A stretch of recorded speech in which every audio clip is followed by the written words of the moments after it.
The Kerala story 2 trailer చూసారా విజ్ఞాన్ గారు? ఏమర్థమైందండి మీకు? నాకు తెలిసి ఈ ట్రైలర్ జస్ట్ సినిమా మీద ఇంపాక్ట్ క్రియేట్ చేయడానికి వాళ్ళు వాడుకున్నారేమో అనిపిస్తుందే కానీ సినిమాలో ఉండదు అనేది నా గట్టి భావన. The only reason behind it, article 19 ప్రకారంగా వాగొచ్చు నువ్వు ఏవైనా, కానీ కులం, మతం, ప్రాంతం లాంటి సెన్సిటివ్ ఇష్యూస్ జోలికి వెళ్ళకూడదు. ఇందులో కుల ప్రస్తావన ఉంది. పలానా కులానికి చెందిన అమ్మాయి అయితే ఇంత రేటు అని ఒక అసభ్యకరమైన డైలాగ్ ఉంది. మతపరమైన రచ్చ కూడా ఉంది. పలానా మతం వాళ్ళు ఇలా చేస్తున్నారు అని.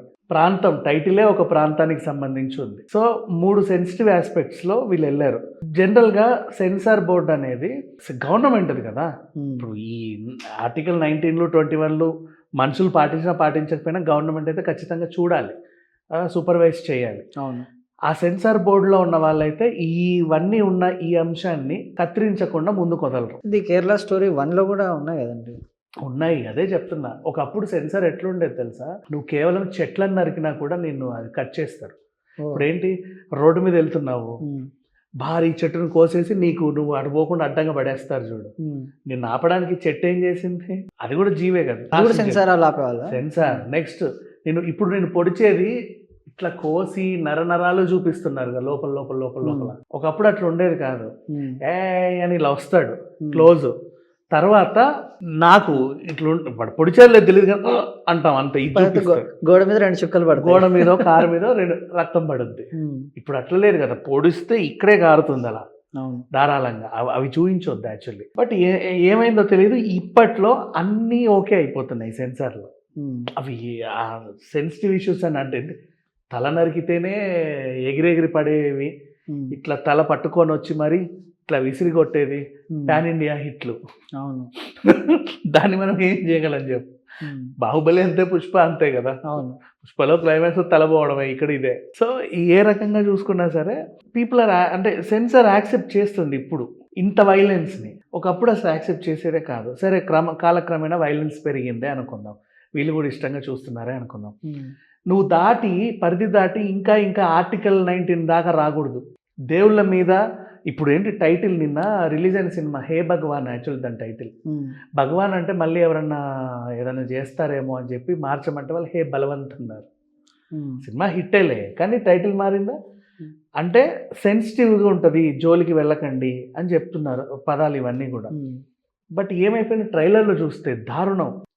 ఒక సామాజిక వర్గానికి చెందిన ఒక మతానికి చెందిన వాళ్ళు కావాలనే హిందువుల్లోనూ ఒక కుల వర్గానికి చెందిన అమ్మాయిలని ట్రాప్ చేసి వాళ్ళని ప్రేమించినట్టు నటించి పెళ్లి చేసుకుంటారని నమ్మించి, పాపం వాళ్ళు కూడా మా ఓడు మంచోడు అని పెద్దల్ని ఎదిరించి మరీ వచ్చేలా చేసి, తీరా వచ్చిన తర్వాత దేశం దాటించో ఇంకెక్కడికో దాటించి వాళ్ళ ఇంట్లోనే వాళ్ళని పెట్టి వ్యాపారం చేస్తారు. ఎవరు చేస్తున్నారు అంటే తల్లే కొడుకుకి చెప్తుంది, నెక్స్ట్ దాన్ని తీసుకురా దీన్ని తీసుకురా అంటే, నీకు ఎంత బాగా వ్యాపారం చేయడం నీకు తెలియదా అంటే, అవును అని ఆవిడ అనడం.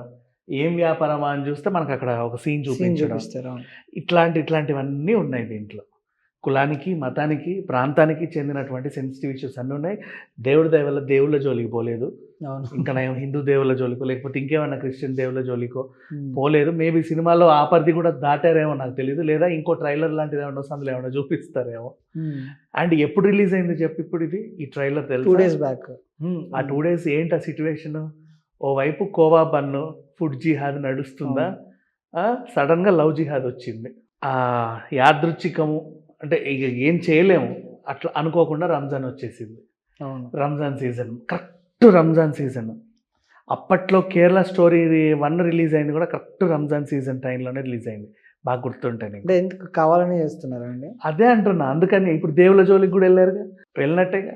ఆ రకంగా మరి వీళ్ళు ఎందుకు ఇట్లా చేస్తున్నారో తెలియట్లా. బట్ ఇప్పుడు కేరళ అంటే భయపడాలా?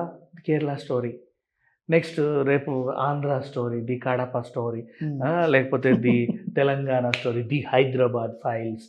ఎందుకు ఈ ప్రాంతాలు ఎందుకు? మీకు ఏం చేసాయి ఆ ప్రాంతం భయపడేలాగా? ఇప్పుడు ఢిల్లీలో క్రైమ్ అయింది, హైదరాబాద్లోనూ క్రైమ్ అయింది, శంషాబాద్లో somewhere some crimes are happening. అట్లా కోల్కట్టా మళ్ళీ ఇంకోటి చెప్తున్నారు చూడు, కోల్కట్టా రేప్ కేసు అంటారు, ఢిల్లీ కేసు అంటారు. ఆ ప్రాంతం ఎందుకు తీసుకెళ్తున్నారు మీరు? ఆ ఇష్యూ అర్థం అవడానికి. ఎట్లా పేర్లు పెట్టుకున్నాం కదా, నిర్భయ అనో దిశ అనో పేర్లు పెట్టుకున్నాం, దాని గురించి మాట్లాడవచ్చు. అంటే ఆ ప్రాంతం మొత్తం ఇదేని భయపడేలాగా వణుకు పుట్టేలాగా చేస్తున్నారు. అవును. నెక్స్ట్ ఇప్పుడు ఇదైతే ఇంకా దారుణం. ఈ ట్రైలర్ అయితే సినిమాలో ఉండవనేది నా ఫీలింగ్, గట్టి నమ్మకం. ఎందుకంటే సెన్సార్ బోర్డు ఇట్లాంటి సున్నితమైన అంశాలని గవర్నమెంటే ఆమోదిస్తే ఇప్పుడు అందరూ ఆగుతారు. ఇష్టం ఉన్నట్టు దేవుళ్ళని తిడతారు, ఇష్టం ఉన్నట్టు రాష్ట్రపతులని ప్రధానమంత్రిని తిట్టేస్తారు, ఇష్టం ఉన్నట్టు జడ్జెస్ గురించి కూడా వాళ్ళని అవమానించేలా మాట్లాడతారు. కొన్ని మాట్లాడకూడదు కదా, ఇవన్నీ చాలా సెన్సిటివ్. మాట్లాడొద్దు అంతే. ఇంకా దాన్ని ఎందుకు అని కూడా అడగొద్దు, మాట్లాడొద్దు. మరి అట్లాంటి ప్రస్తావనలన్నీ తెస్తున్నారు. ఇప్పుడు ఇది యాక్సెప్ట్ చేసామనుకో, రేపు కోర్టు బేస్డ్ ఏదైనా సినిమా వచ్చి ఆ జడ్జి అమ్ముడు పోయినట్టుగా చూపిస్తారు. అవును.